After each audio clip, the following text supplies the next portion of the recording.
Hello friends, it's Alexis and welcome to another round of TBR Pop. Today, of course, we will be playing to build my May TBR, and you might have already noticed some of these special balloons on the board, and that's because in the month of May, I am participating and co-hosting Escape the Readathon. This incredible readathon was created by Books with Lexi, and I have been asked to co-host Team Detectives this year along with Tori Between Pages. If you guys are interested in joining, I will have Lexi's announcement video linked in my description, and she tells you all of the information you need to know about it. But if you've never watched one of my TBR Pop videos before, it's a pretty simple, self-explanatory game. I have a dart, I throw it at a balloon. On the back of a balloon is a prompt, and I have to match that prompt up to a book on my TBR. Except this month, for Escape the Readathon, I'm going to make it a little more interesting for myself. Instead of throwing and hitting one balloon, I have to hit two, and I have to pick one book that completes both prompts. The reason I'm doing this is because I want every book I pick this month to match up to an Escape the Readathon prompt, but that wouldn't be a very fun game to watch. So instead, I'm going to attempt to hit an Escape the Readathon prompt and one of my own prompts, and then I have to match a book to both of them. Now, because I didn't want to make this impossible, I did go through my prompts and I picked out easy ones that can generally fit with the Escape the Readathon prompt. So you'll see when we get there. And then to be fair this round, if I miss an Escape the Readathon balloon and I hit two of my own prompt balloons, both of those prompt balloons will count. I'm not going to throw them out and throw again, if that makes sense. Oh, and if you watched last month's and you are here for an update on my progress in War and Peace, I don't want to talk about it. I hit a really big reading slump in the month of April, so I've only read probably 30 pages of it, but I'm not giving up now. I'm rolling it over to this month's TBR. I'm not going to match it up to any of the official prompts that I get because I don't want to pressure myself when I'm trying to read all of these other books for Escape the Readathon, but I'm going to keep going on War and Peace. I'm not DNFing it, and my goal is to just finish it within the next few months, but it's definitely one that I'm going to need a lot of extra time to read. So with all of that out of the way, I think we can get to our game. All right, here we go for prompt number one. I think I'm gonna aim for the Escape the Readathon in the third row on the right side next to the red balloon. Hopefully I can hit it. Let's see. Okay. Okay, that red's gonna count. And now let's try for the Escape the Readathon. Okay, I think that hit. Okay, we have our first set of prompts. I'm nervous. First up, for Escape the Readathon, I'll let you read it first. Gym and Spa, a book you've been putting off. And then from my own personal prompts, it has to be a book I've been putting off that is also bought in 2024. Okay, I think we can do that. Okay, I have the perfect one for this one, and I am so excited to finally be getting this on the TBR because I have been putting it off for literally a year. This came out in April of 2024. I pre-ordered it. It was my most anticipated book of last year, and why haven't I read it yet? I literally have no answer for you. I just do that. When I'm really excited about books, I just put them off. And that's gonna be The Familiar by Leigh Bardugo. I already know that this is going to be 5 stars. I am going to absolutely love this book. Leigh Bardugo is one of my favorite authors ever, and just everything I've heard about this sounds like exactly my kind of thing. This one is a historical fantasy set in the Spanish Golden Age and was inspired by Leigh Bardugo's own family history. In a shabby house in a shabby street in the new capital of Madrid, Lucia uses scraps of magic to get through her days of endless toil as a scullion. But when her scheming mistress discovers that the lump of a servant cowering in the kitchen is actually hiding a talent for little miracles, she demands Lucia use those gifts to better the family's social position. One thing I should mention is I'm not going to replace the Escape the Readathon balloons until I get all of them. And then at the end, I'm going to put them all back up on the board because I want to throw more than 6 times. Prompt number 2.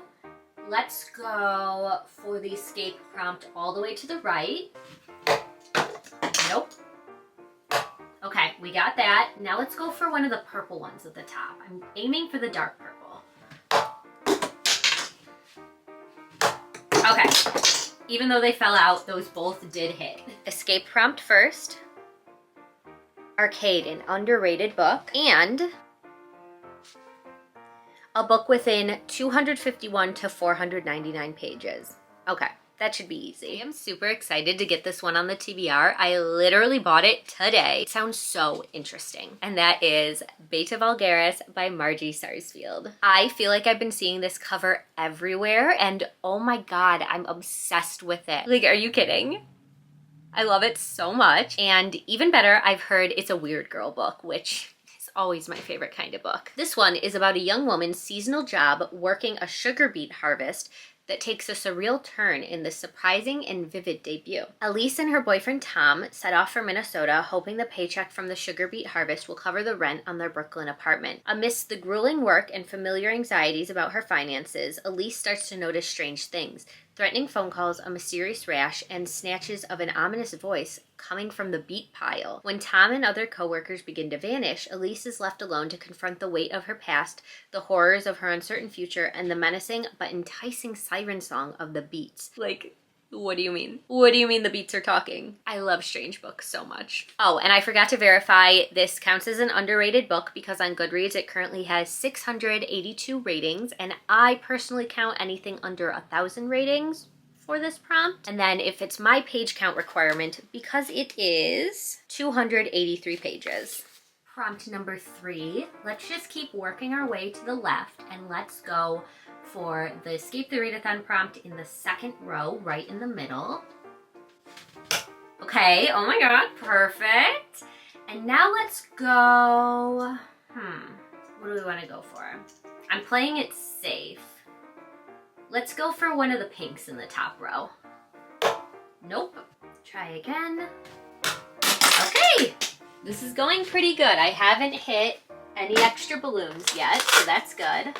Escape prompt first. Theater, a popcorn read. And my prompt? A romantasy.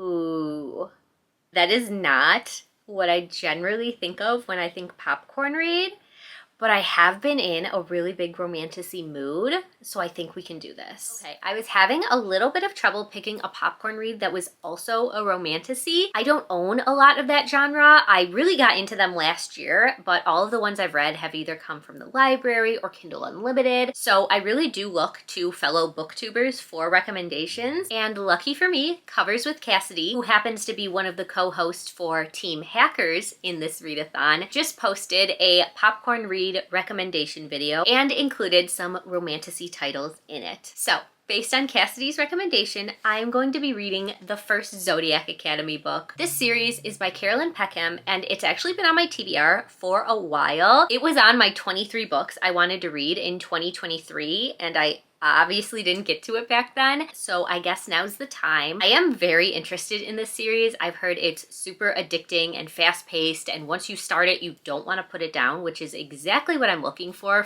this prompt. And I'm definitely going to need all of the fast-paced reads in the month of May because I'm trying to read as much as I possibly can to help out my team during the readathon. This one is a fantasy bully romance. It is about these two girls who just found out that they're next in line to inherit this Fae throne, along with all of the family's money. But in order to cash in on their inheritance, they have to attend Zodiac Academy, where they're going to have to come face to face with all of these other students who don't want them there because they've been training their entire lives to take over the throne. All right, prompt number 4. Let's go for the bottom escape. Oh, that missed. We're so close. Okay, I hit that pink even though it didn't stick. That will be our 1 balloon. You know what? I'm like scared of that dart that I'm gonna miss it, so I'm gonna go for a different escape actually. I'm gonna go for the top one. Okay! First up we have Dining Room, a book that matches your current outfit. I had to wear my Orange Cat Cruise merch, but I did not plan ahead, so I don't know of any books that match this. And then it also has to spell one of my pets' names. Okay. We can do this. It's fine. It's gonna be fine. That shouldn't be too hard, right? All right, I'm definitely learning that some of my prompts are a little too difficult because when I wrote this, I thought this was such a fun, easy idea. Like, I have 5 pets. I should easily be able to spell one of my pets' names using the title of a book and the author's name. that is not the case. This took me a while to come up with, and I just hope that this book matches my shirt enough to count for this prompt. And that is going to be The Devil and the Dark Water by Stuart Turton. So first of all, I'm gonna say this matches because the water, you let me know if that's stretching it, but I think it counts. And then for my pet's name, I actually am able to spell two. We have Eva, E-V-A, and we can also spell Kit, K-I-T. So it fits. This one has been on my TBR for quite a while, and I don't really remember what it's about, but I was hoping to get it on the TBR this month because it kind of matches the theme of the readathon. I believe it's a murder mystery set at sea. It's 1634, and Samuel Pepys, the world's greatest detective, is being transported to Amsterdam to be executed for a crime he may or may not have committed. Traveling with his loyal bodyguard, who's determined to prove his friend innocent, among the other guests is Sarah Wessel, a noble woman with a secret. And no sooner is their ship out to sea than devilry begins to blight the voyage. A strange symbol appears on the sail. A dead leper stalks the decks. Livestock dies in the night. And then the passengers hear a terrible voice whispering to them in the darkness, promising 3 unholy miracles. I'm not going to read any more, but this is exactly what I'm looking for to get me in the mindset of being on a ship and there's a murderer on the loose. I think this is going to be a really fun time. Okay, let's go for that bottom Escape the Readathon balloon again. Okay, got it this time. I'm gonna aim for the right side of the board just because I can kind of go anywhere besides that other escape prompt. So let's go, you know what, let's go for one of the greens in the top. I want a green. I'm gonna throw again. It took the tiniest chunk out of the corner, but I don't think it counts. Oh my god. I'm all over it. I just can't get it. All right, this balloon better be worth it. I'm gonna try one more and then I'm gonna go on to a different green. Okay, that one counts. So again, first up, Escape the Readathon. Pool, double letters in the title, and it also has to be a TBR vet. Okay, easy, we got that. This next one was also a very easy choice because once again, I got it as a recommendation from a fellow co-host. This recommendation is coming from Books and Heather, who put up a whole video of books with double letters in the title. And one of the ones she mentioned has been on my TBR for quite a while, so it definitely counts as a TBR veteran. The Thursday Murder Club by Richard Osman. I feel like everybody has read this book except me. Everybody loves this book, and it's time for me to finally get to it. It's the perfect month for it, being on Team Detectives. I want to get in the amateur detective mindset, and that's exactly what this one is about. This actually takes place in a retirement village where 4 unlikely friends meet weekly in the jigsaw room to discuss unsolved crimes. Together they call themselves the Thursday Murder Club. When a local developer is found dead, the Thursday Murder Club suddenly find themselves in the middle of their first live case. The friends might be, that's a big word, septuagenarians, but they are cleverer than most. Can our unorthodox but brilliant gang catch the killer before it's too late? I'm so excited for this one. This is another one. I've been putting it off for no reason. I know I'm going to love it, so why haven't I read it yet? But May is finally the time for it. We are down to one last Escape the Readathon balloon, and then we're gonna shuffle them and throw them back up there. So let's go for that one first. Okay, we got it. And now I can kind of just go wherever. So I'm just gonna throw. Okay, even though they both fell out, I did hit that pink one. So let's see what we got. Bar, a genre blend. That also has to be, I'm scared for this one, one setting. Okay, I have an idea.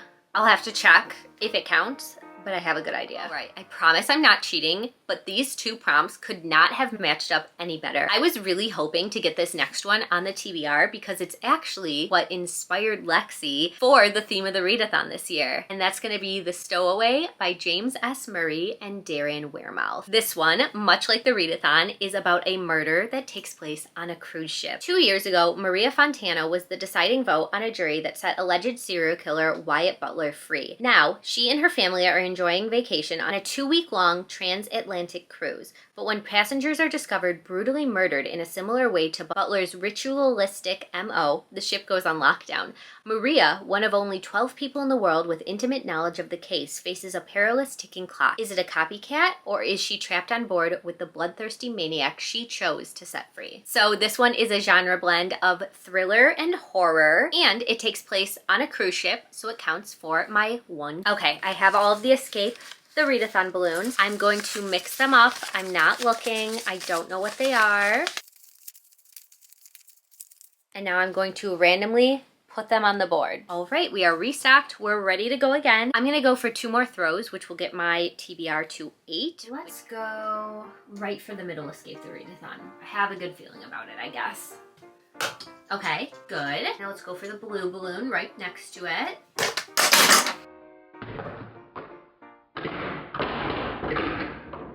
Escape first. Well, again, double letters in the title, and it also has to be the shortest on the TBR. That's a good one.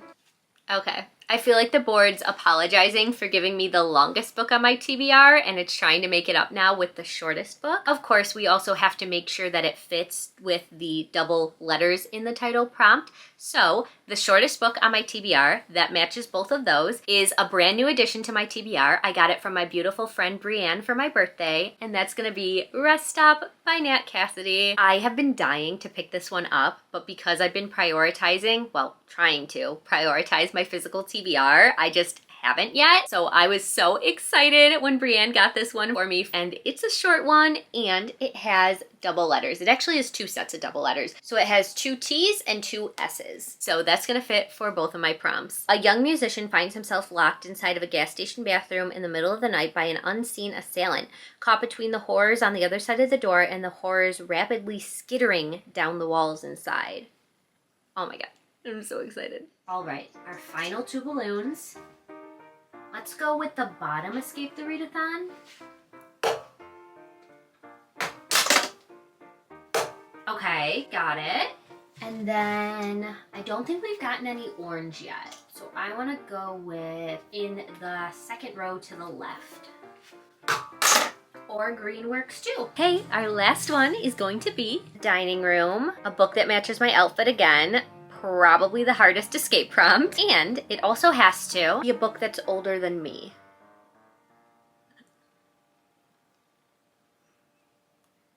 Wait. Okay, wait. I actually have a good idea for this one. Okay, this is gonna work. All right, we have made it to our final book, and I was a little nervous at first when I saw these 2 prompts together, but I was hoping to get this book on the TBR anyways, so I feel like it was meant to be, and that is going to be Death on the Nile by Agatha Christie. So again, I know it's a little bit of a stretch with matching my shirt, but we have the orange and the orange. We have the gray palm trees and the gray shirt, and we also have the Nile on the front, water, and more water. So please let me know in the comments if you want to dispute this as matching, but I'm gonna count it. And then of course, this book counts for my prompt because it is older than me. I am 30 years old, and this book is 88 years old. It came out in 1937. So it's gonna be a match on both prompts. This one, of course, is a classic mystery. It's one I've wanted to read for a very long time. I've really enjoyed all of the other Agatha Christie's I picked up, and I know this is one of her most popular ones. This one takes place on a cruise along the Nile River when the tranquility is shattered by the discovery of Lynette Ridgway's body. She has been shot in the head. And of course, we have our super famous detective, Hercule Poirot, who is the main character in a bunch of Agatha Christie's mysteries. So just like a bunch of the other books already on the TBR, this is matching the theme. It's gonna give me all of the murder mystery vibes while on a cruise ship. Honestly, not too bad of a TBR, and I'm hoping to be able to squeeze a few more things on because, of course, we don't know what the games are going to be yet. So I'm feeling very hopeful for May. April was not a good reading month, but I feel like I'm finally coming out of the slump, and I'm really feeling like reading again, and I think the readathon is going to motivate me even more. Please let me know below what book you are most looking forward to on your May TBR, and if you would like to, our emoji of the video has to be the cruise ship. Thank you so much for watching. I hope you read a good book today, and I will see you soon in my next one. Bye.